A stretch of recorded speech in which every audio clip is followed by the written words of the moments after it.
بسم الله الرحمن الرحيم. كتاب أنزلناه إليك مبارك ليدبروا آياته وليتذكر أولو الألباب. صدق الله العظيم.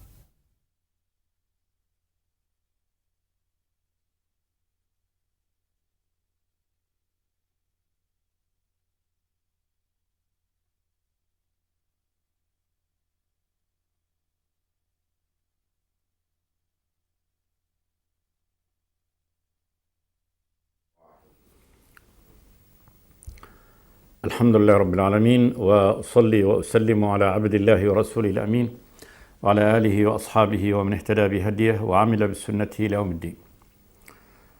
وبعد، فيقول الله تبارك وتعالى: واعبدوا الله ولا تشركوا به شيئا وبالوالدين إحسانا وبذي القربى واليتامى والمساكين والجار ذي القربى والجار الجنب والصاحب بالجنب وابن السبيل وما ملكت أيمانكم إن الله لا يحب من كان مختالا فخورا الذين يبخلون ويأمرون الناس بالبخل ويكتمون ما آتاهم الله من فضله وأعتدنا للكافرين عذابا مهينا.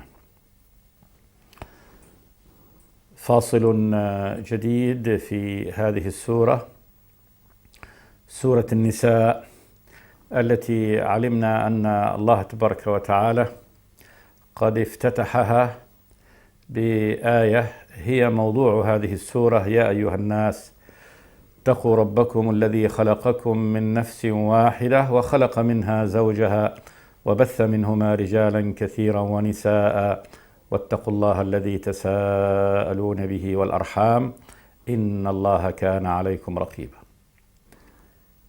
في معنى تقوى الله تبارك وتعالى وعبادته وحده لا شريك له، وفي معنى صلة الأرحام.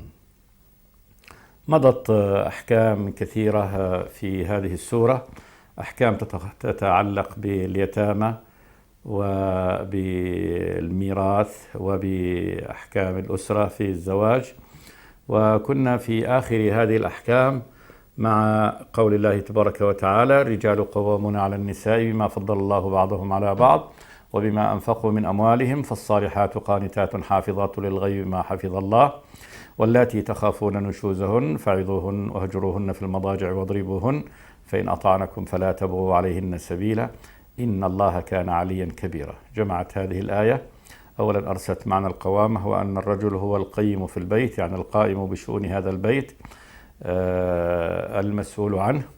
كلكم راع وكلكم مسؤول عن رعيته، فالرجل في بيته راع وهو مسؤول عن رعيته، مسؤول أمام الله تبارك وتعالى، والخطاب موجه إليه. وأمر الأسرة إقامتها على الحق كذلك هو مسؤول عليه، كما قال تبارك وتعالى: يا أيها الذين آمنوا قوا أنفسكم وأهليكم نارا وقودها الناس والحجارة عليها ملائكة غلاظ شداد لا يعصون الله ما أمرهم ويفعلون ما يؤمرون.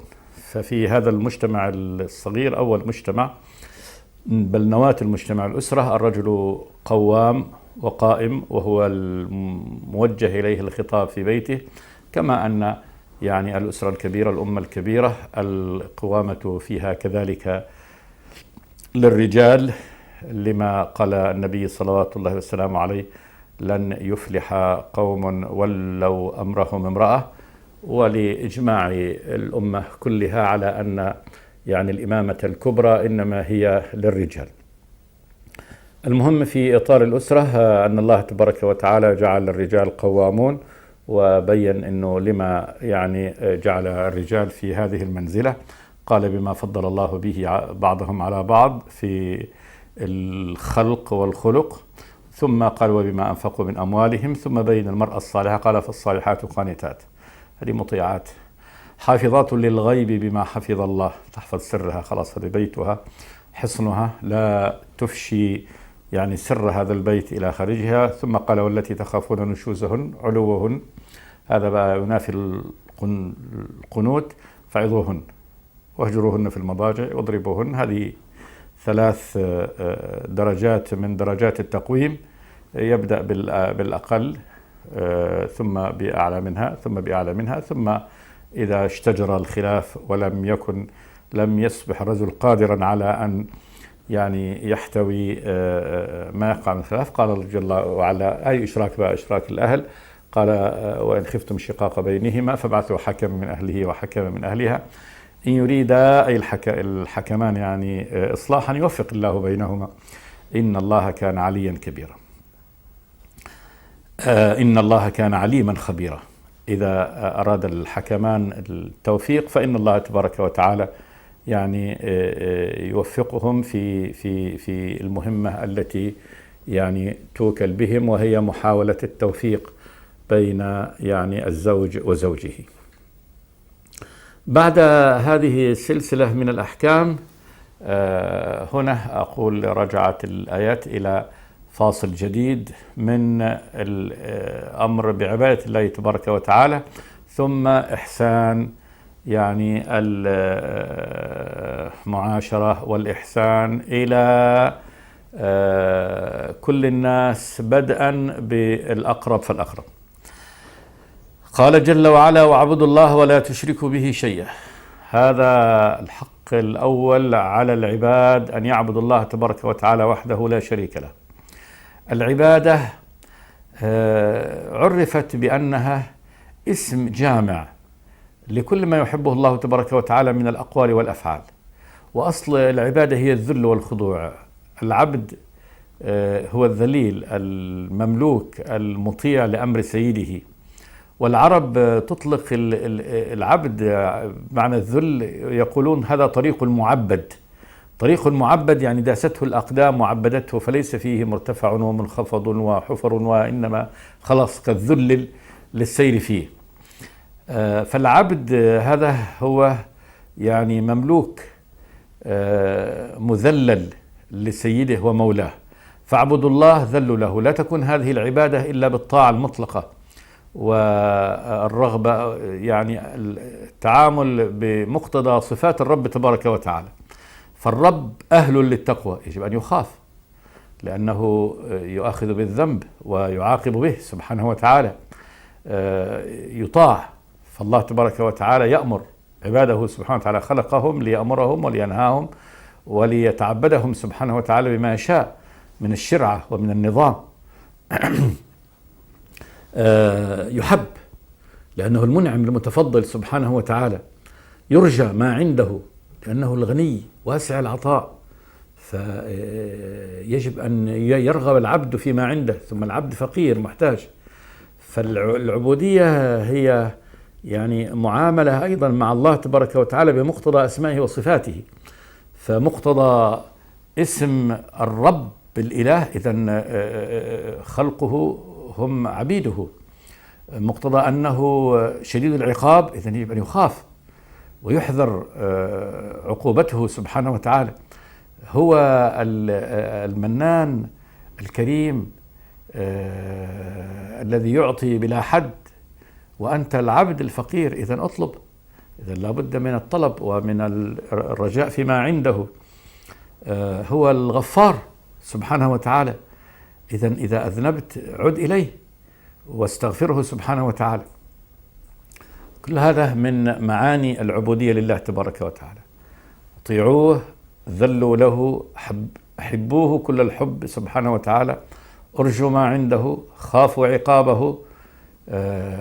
كل هذا من معاني العبادة، ولذلك سميت العبادة أنها يعني كل الأقوال والأفعال التي يحبها الله تبارك وتعالى، يحب عباده أن يقوموا بها.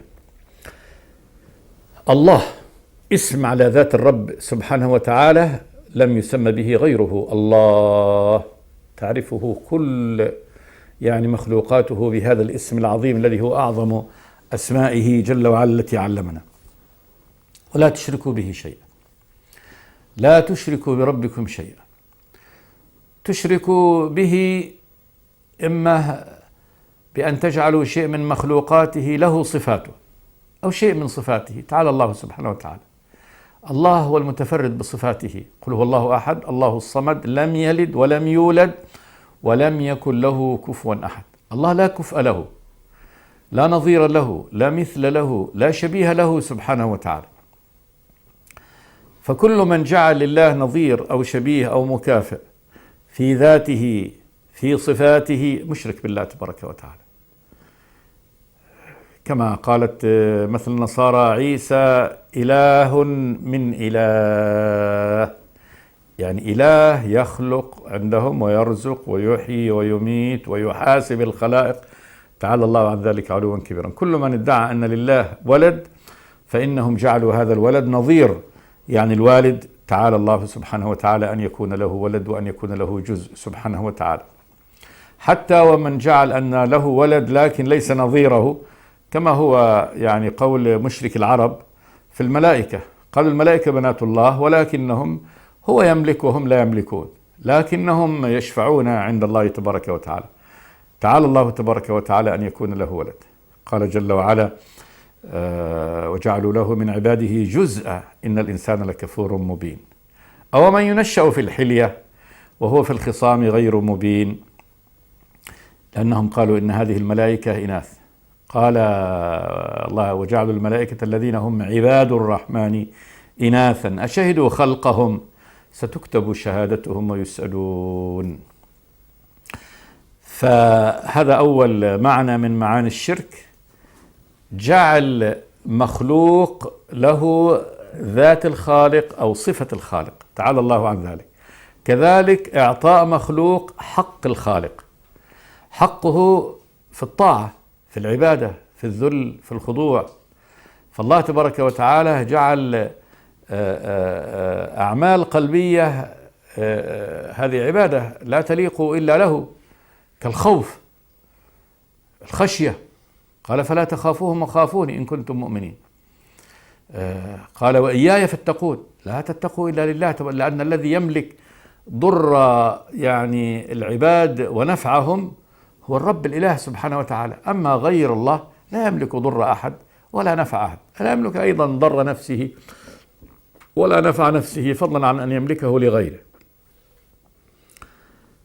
فمن أعطى حق الله لغيره يبقى أشرك بالله تبارك وتعالى شيء، سجد لغير الله، ذبح لغير الله، نذر لغير الله، حلف بغير الله. هذه كلها أمور اختص الله تبارك وتعالى به نفسه. لا تحلف إلا بالله، لا تنذر إلا لله، لا تذبح إلا لله، لا تطف إلا ببيت الله تبارك وتعالى، لا تقم قيام التعظيم إلا لله، الركوع له، السجود له. فكل ما جعله الله تبارك وتعالى من أعمال وأقوال يعني خاصة به لا تصرف إلا له، هي ذي تطلق عليها يعني العبادة له، لا يجوز أن يصرف شيء منها لغيره سبحانه وتعالى. ولا تشركوا به شيئا، أي شيء، والشرك ظلم عظيم. هذا حق الله تبارك وتعالى، فهذا حق الله على عباده، كما في حديث عبد الله بن مسعود رضي الله تعالى عنه قال كنت رديف النبي صلى الله عليه وسلم فقال هذا معاذ بن جبل رضي الله تعالى عنه، فقال يا معاذ أتدري ما حق الله على العباد وما حق العباد على الله؟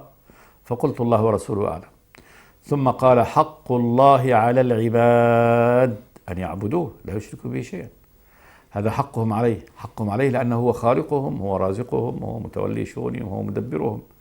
فمن حقه سبحانه وتعالى على عباده الذين خلقهم أن يعبدوه لا يشركوا به شيئا. ثم قال له أتدري ما حق العباد على الله؟ قال قلت الله ورسوله أعلم. قال حق العباد على الله ألا يعذب من لا يشرك به شيئا. فهذا قد أحقه الله على نفسه بأن من مات لا يشرك به شيئا أدخله الله الجنة ولا يعذبه سبحانه وتعالى. فهذا أولا حق الله على عباده، واعبدوا الله ولا تشركوا به شيئا. ثم بعد ذلك شرع الله تبارك وتعالى ببيان حقوق العباد، فبدأ بأعظم العباد فضلا على غيره وهم يعني الوالدين على الولد. قال وبالوالدين إحسانا، يعني أحسنوا بالوالدين إحسانا، الأب والأم. وقد جاءت الآيات تبين تقديم الأم على الأب في الإحسان، كما قال تبارك وتعالى ووصينا الإنسان بوالديه إحسانا حملته أمه وهنا على وهن وفصاله في عامين. فبدأ شرع بالأم، مما يدل على أن الأم أيضا مقدمة على الوالد على الأب في وجوب تقديم الإحسان ومعاملتهم بالإحسان. أحسنوا بالوالدين إحسانا، هذا يشمل، هذه كلمة جامعة تشمل كل معاني الإحسان لهما، من إحسان الحديث، من الطاعة، من المعاونة، من كف الأذى، كل الأذى عنهم، كل هذا داخل في معنى الإحسان بالوالدين. ثم قال جل وعلا وبذي القربى. ذي القربى يعني أصحاب القرابة، وأصحاب القرابة طبعا الأولى في الأولى، الإخوة والأخوات والأعمام والعمات والأخوال والخالات وهكذا، يعني كل الدائرة التي يعني حول الإنسان من ذوي قراباته. ثم قال جل وعلا والجار الجنب. الجار الجنب ثم قال جل وعلا بذي القربى واليتامى. اليتامى جمع يتيم، واليتيم هو من مات أبوه وهو دون البلوغ، وهذا قدمه الله تبارك وتعالى بعد ذي القربى، لأن هذا أكثر الناس يعني حاجة إلى العطف والإحسان. فإن اليتيم الذي مات أبوه ودون البلوغ، وفي الغالب مثل هذا يكون من ذوي الحاجة، مهيض الجناح مكسور، فهذا أوصى الله تبارك وتعالى به. قال والمساكين جمع مسكين، والمسكين الفقير المتعفف الذي لا يفطن له كثير من الناس، كما قال النبي ليس المسكين هذا الطواف الذي ترده اللقمة واللقمتان والتمرة والتمرتان، ولكن المسكين رجل لا يجد غنى يغنيه ولا يفطن له فيتصدق عليه. والجار ذي القربى. الجار جار وهو من ذوي القرابة، كأن يكون أخوك وهو جارك، عمك وهو جارك، خالك وهو جارك، فيكون هنا له حقان، حق القربة وحق الجوار. والجار الجنب. الجار الجنب قيل الجار الجنب الملاصق بجنبك، فهذا يكون كلما كان الجار أقرب لك كلما كان كذلك يعني أكثر وجوبا في الإحسان إليه. وقيل الجار الجنب أي يعني البعيد عنك ليس من ذوي قرابتك، أو الجار الجنب البعيد عن دارك، يعني كذلك اعتني به، لكن المعنى الأول الجار الجنب الجار الملاصق بجنبك. والصاحب بالجنب. الصاحب بالجنب الصديق، سواء كان صديق في الحضر أو صديق معك في السفر، فالذي يكون صاحبك بجوارك جمعكما سفر واحد ورحلة واحدة يصبح له حق عليك مدام ترافقتما في يعني في الطريق وتصاحبتما فيه. وابن السبيل المسافر المحتاج، سمي ابن السبيل لأنه كأنه يعني لملازمته الطريق، فكان كأنه ابن له، والسبيل هو الطريق، فهذا مسافر المنقطع البعيد عن وطنه وهو محتاج. ثم قال جل وعلا وما ملكت أيمانكم. ما ملكت أيمانكم اللي هو ملك اليمين، اللي هم عبيدكم وأرقاؤكم. قال جل وعلا إن الله لا يحب من كان مختالا فخورا. مختال متكبر الذي يختال بنفسه، الفخور بما عنده، وهذا هو المختال الفخور، هو الذي يغمط الناس ويزدريهم ويحتقرهم ويتعالى عليهم، وبالتالي لا يمكن أن يكون يعني هذا ينافي الرحمة والإحسان إلى هؤلاء اليتامى والمساكين والجار القريب والصاحب الجنب، لأنه من أهل يعني التعالي ومن أهل الافتخار، فلا يكون فيه إحسان وعطف وشفقة وتواضع لهؤلاء. فهذا الذي يتصف بهذه الصفة الاختيال والفخر لا يحبه الله تبارك وتعالى. وأعظم الله تبارك وتعالى ما يكره من الصفات في الخلق تكبر وذلك أن الكبر لا يليق إلا بالله سبحانه وتعالى، لا يليق بالمخلوق. أي مخلوق لا يليق له به الكبر، بل المخلوق محله تواضع والذل خالقه وإلهه ومولاه سبحانه وتعالى وذا الخلق. أما التكبر فإنه لا يليق إلا بالله الرب الإله سبحانه وتعالى العظيم، فهو الذي يليق له هذا. فالله من أسمائه المتكبر سبحانه وتعالى الكبير المتعال، هذا صفته وهذا أمر لائق به سبحانه وتعالى. وقد جاء في الحديث: العظمة إزاري والكبرياء ردائي، فمن نازعني واحدا منهما ألقيته في النار ولا أبالي. لا ينبغي لمخلوق أن ينازع الرب في هذه الصفة التي اختص بها والتي لا تليق إلا به سبحانه وتعالى. فالمخلوق الحقير الصغير الوضيع الضعيف المحتاج إلى إلهه وخالقه ومولاه، كيف ينبغي له أن يتكبر؟ لا يليق به، لا يليق به الكبر. فالله لا يكره سبحانه وتعالى المختال الفخور، إنما يحب العبد المتواضع الخاشع الذليل الذي فيه رحمة للفقير والمسكين والمحتاج.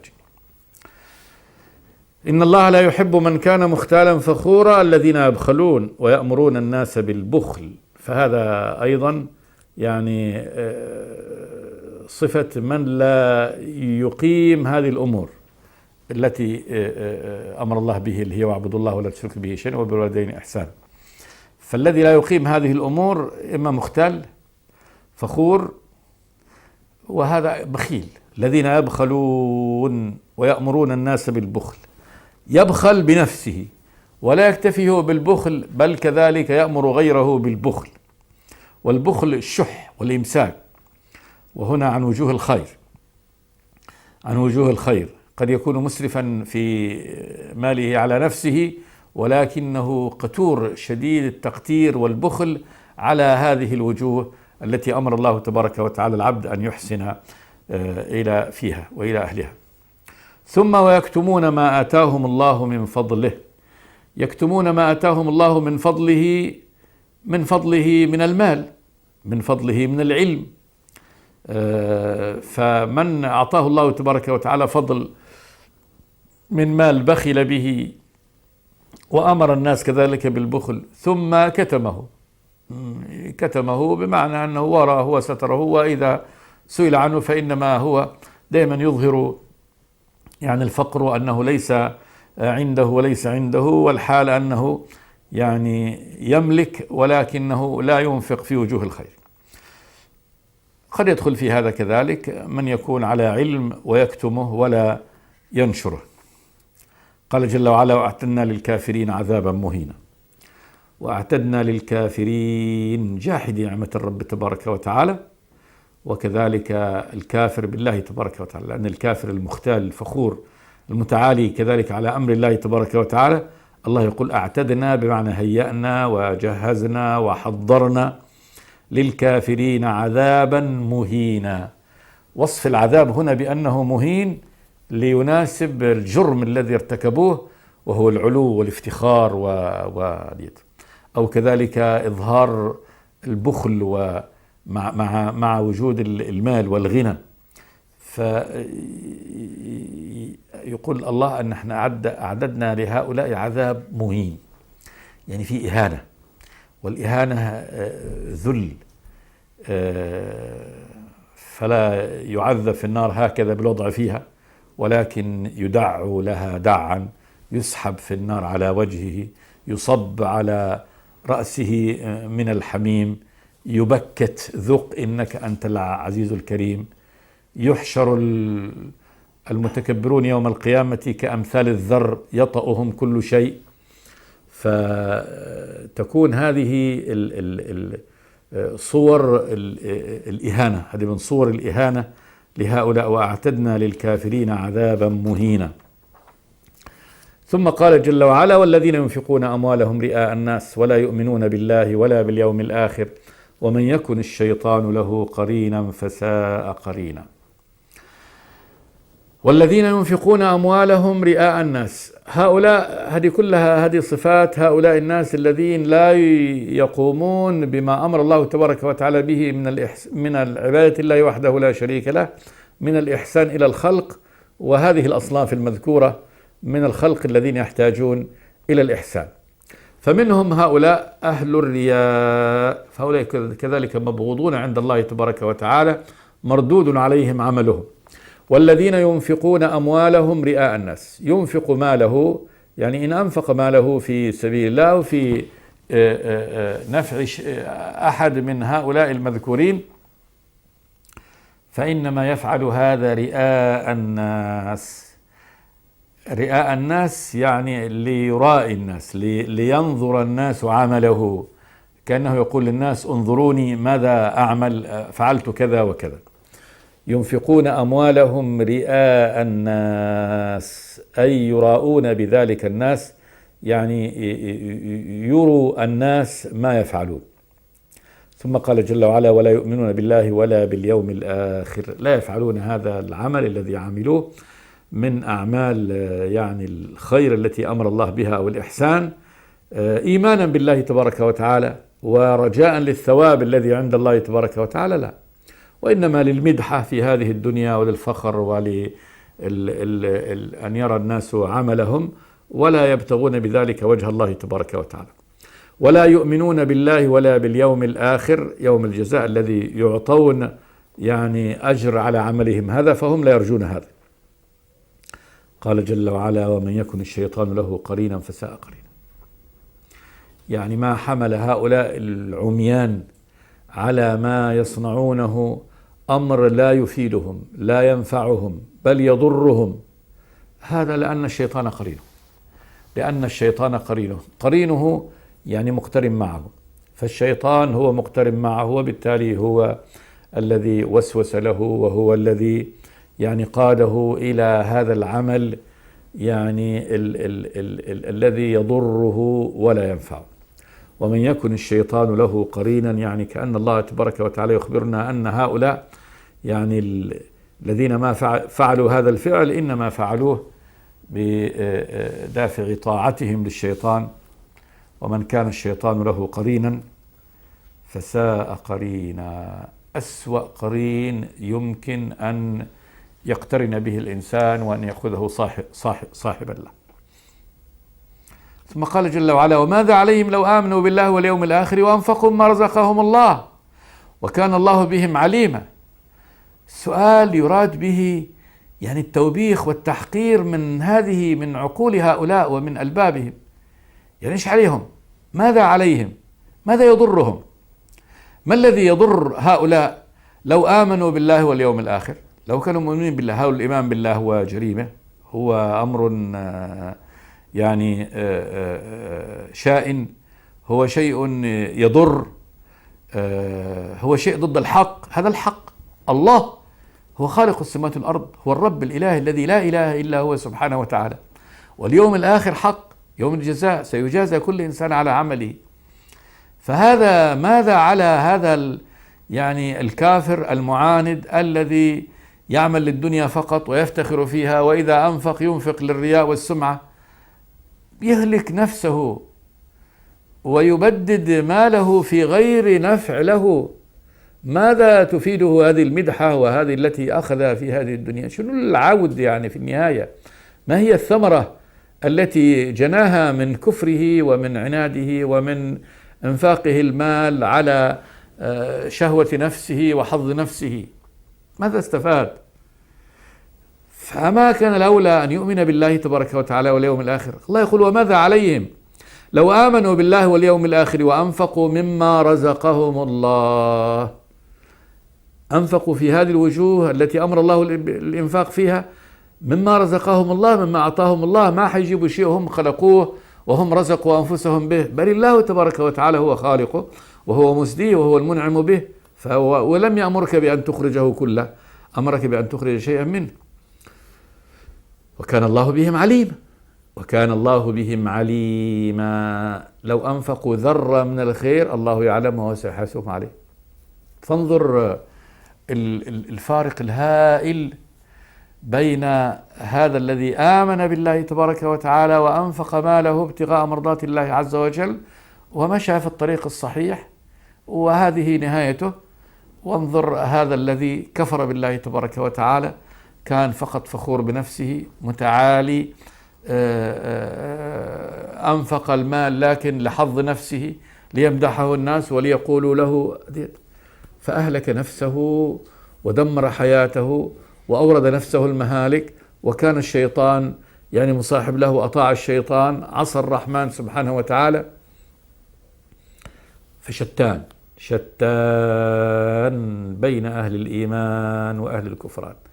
أهل الإيمان المتواضعون الذين يطبقون قول الله تبارك وتعالى: واعبدوا الله ولا تشركوا به شيئا وبالوالدين إحسانا وبذي القربى واليتامى والمساكين والجار ذي القربى والجار الجنب والصاحب الجنب وابن السبيل وما ملكت أيمانكم، هؤلاء المجدين. ثم إن الله لا يحب من كان مختالا فخورا، الذين يبخلون ويأمرون الناس بالبخل ويكتمون ما آتاهم الله من فضله ومن يكن الشيطان له قرينا فساء قرينا، والذين ينفقون أموالهم رئاء الناس ولا يؤمنون بالله ولا باليوم الآخر. هذه طائفة، هي طائفة. ثم قال الله: ومن يكن الشيطان له، ثم قال تبارك وتعالى: ومن يكن الشيطان له قرينا فساء قرينا وماذا عليهم. هذا خطاب الرب جل وعلا، يقول: ماذا عليك أنت؟ يعني ما الذي يضيرك؟ وماذا عليهم لو آمنوا بالله واليوم الآخر، هذا هو الحق، وأنفقوا مما رزقهم الله وكان الله بهم عليما. إن الله لا يظلم مثقال ذرة وإن تك حسنة يضاعفها ويؤتي من لدنه أجرا عظيما. إن الله لا يظلم مثقال ذرة، مثقال ذرة من الخير لا يظلمه الله، وإن تك حسنة بالعبد أي حسنة يضاعفها ويؤتي من لدنه أجرا عظيما. لهذا تفصيل إن شاء الله في الحلقة الآتية. قولوا قولي هذا وأستغفر الله لي ولكم، صلى الله وسلم على عبده ورسوله محمد. بسم الله الرحمن الرحيم. كتاب أنزلناه إليك مبارك ليدبروا آياته وليتذكر أولو الألباب. صدق الله العظيم.